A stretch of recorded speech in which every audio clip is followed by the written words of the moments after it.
मैं हूँ राज सिंह और हमारे साथ हैं समाचार वाला टीवी पर आप हमारे साथ जुड़े हुए हैं और हमारे साथ हैं राज्य के मुख्यमंत्री हेमंत सोरेन। बिहार में चुनाव है और साथ ही साथ पूरे देश में उपचुनाव भी हो रहे हैं, जिसमें मध्य प्रदेश और झारखंड, इसके अलावा कई दूसरे राज्य हैं जहां चुनाव हो रहे हों। एक धुरी जो है विपक्ष का वो हेमंत सोरेन भी हैं, क्योंकि पिछली बार ज़बरदस्त तरीके से इन्होंने सत्ता हासिल की और अभी तेजस्वी की सभा में भी इसी तरह की भीड़ है।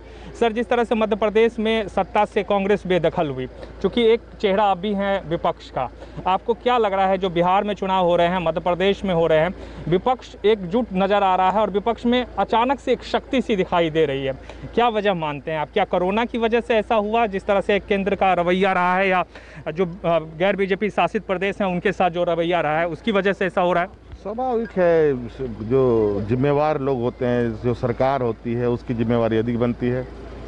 और विगत वर्षों में केंद्र सरकार ने जिस तरीके से कार्य किए हैं और भारतीय जनता पार्टी जहां जहां रही, मतलब वो डबल इंजन के रूप में जिस तरीके से इन लोगों ने उत्पात मचाया है, और कहीं ना कहीं जो लोग विपक्ष में होते हैं उनका कर्तव्य और दायित्व बनता है कि ऐसे सरकार से बेदखल करना, और अब ये सिलसिला प्रारंभ हो चुका है। ये चर्चा बड़ी जोर से है, लगातार ये कांग्रेस के नेता भी, बड़े नेता, शीर्ष नेता कह रहे हैं कि बीजेपी की ये कोशिश रहती है कि वो जो गैर बीजेपी शासित प्रदेश है उसको किसी भी तरीके से परेशान करे, अस्थिर करे। आप मानते हैं, चूंकि आप राज्य के मुखिया हैं? बिल्कुल बिल्कुल, इसमें कोई गुंजाइश, देखिए ये लोग सत्ता पाने के लिए लोकतंत्र के पर्व जो चुनावी व्यवस्था है उससे इतर भी हटकर ये नए नए हथकंडे अपनाते हैं।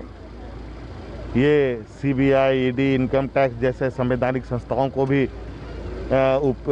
अपने हितों के लिए उपयोग करते हैं।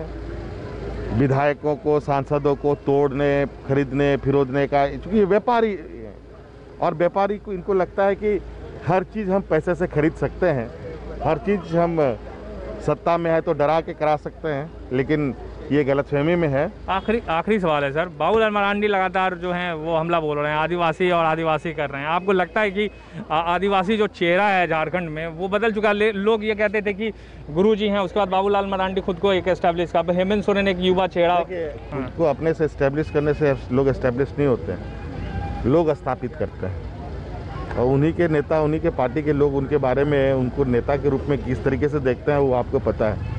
और मुझे जहाँ तक मैं जान रहा हूँ, अभी आदरणीय बाबूलाल जी संवैधानिक रूप से किस पार्टी में हैं, किसके लिए काम कर रहे हैं, क्या उनकी पहचान है, ये राज्य के लोगों को बताना चाहिए कि भाई आज वो किस नीति, सिद्धांत और संवैधानिक तौर पर आज मैदान में किसके लिए वोट मांग रहे हैं, आखिर वो उनकी अभी पहचान किस रूप में है। बहुत शुक्रिया। ये थे राज्य के मुख्यमंत्री हेमंत सोरेन। आप देख रहे हैं कि हम अभी मौजूद हैं, दुमका विधानसभा क्षेत्र में उपचुनाव है और उसी उपचुनाव के सिलसिले में हम लोग अभी फ़िलहाल यहाँ पहुँचे थे। और आपको बताएं कि जो पूरे दिन लगातार नुक्कड़ सभा के ज़रिए मुख्यमंत्री हेमंत सोरेन ने लगातार ये कोशिश की कि वो लोगों के बीच जाएं और लोगों से वो बात करें और समझें, लोगों की समस्याओं को देखें, और फिर एक कन्वर्सेशन जो है हर जगह पर उनका साफ तौर पर देखने को मिला। ज़ाहिर तौर पर जो इस बार के चुनाव हैं, चाहे वो बिहार के चुनाव हों या फिर जो उपचुनाव हो रहे हैं, वो कई मामलों में काफ़ी जो है एक ख़ास इस वजह से हो जाता है, क्योंकि एक तरह से विपक्ष के जो है इस पूरे चुनाव को, चाहे वो बिहार विधानसभा के चुनाव हो या फिर उपचुनाव हो, उसको एक चैलेंज के तौर पर ले रहा है और बीजेपी भी इसे चैलेंज के तौर पर ले रहा है। तो मुकाबला हर जगह कांटे का दिख रहा है। और झारखंड में 2 सीटों पर उपचुनाव हो रहे हैं। एक दुमका है जहां मुख्यमंत्री हेमंत सोरेन खुद जीते थे, उन्होंने वो सीट छोड़ा है क्योंकि 2 जगह से वो चुनाव जीते थे, और उनके सीट छोड़ने के बाद वहाँ से उनके छोटे भाई बसंत सोरेन उम्मीदवार हैं। वहीं राजेंद्र सिंह जो बेरमो से विधायक चुने गए थे कांग्रेस पार्टी के, उनके निधन के बाद वहाँ से जो है उनके पुत्र जयमंगल सिंह फिलहाल चुनाव मैदान में हैं। आपको हमारा ये प्रयास अच्छा लग रहा है तो आप हमें फेसबुक पर फॉलो कर सकते हैं, यूट्यूब पर सब्सक्राइब कीजिए हमारे चैनल को, और विस्तार से हमारी खबरों को पढ़ने के लिए समाचारवाला TV.com लॉगिन कीजिए।